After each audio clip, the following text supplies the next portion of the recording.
हांवें दुसऱ्यांक म्हजे कुशेन दिलां तें तुका कित्याक पोटांत चापता, दोळो फुटलो म्हणजे कित्याक तुका नसाय जाता.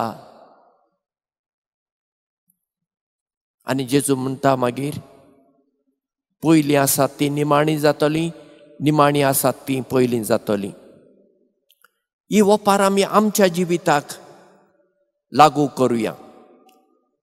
आमी अशींच उलयतात न्ही. चिंतुया, हे बाजिलिकेन म्हाका एक मनीस जाय काम करूंक, आनी दुसरी मनशां आसात ती 20-30 वर्सां जावन हांगा काम करतात.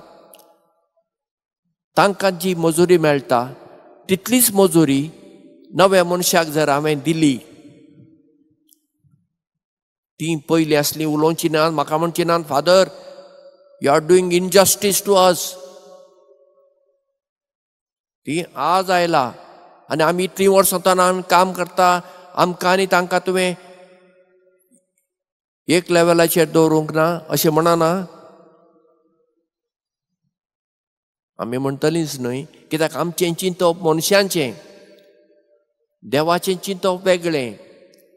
त्या ओपारीचो खरो अर्थ कितें? कित्याक त्या भाटकारान एकूच वर काम केल्ल्याक 1 दिनार कित्याक दिलो कित्याक ताका त्या दिसाचो दिसवाडो ना, ताची बायल भुरगीं उपाशी पडटलीं, कितें खातलीं?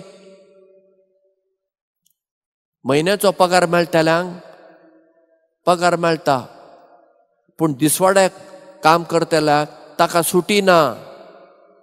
ताका काम केला त्या दिसाचीच मजुरी मेळटा.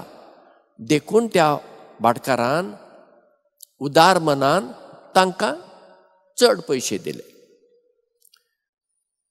देव आमचे सवय हेंच करता. आमी देवा कडेन वाद घालूंक जायना.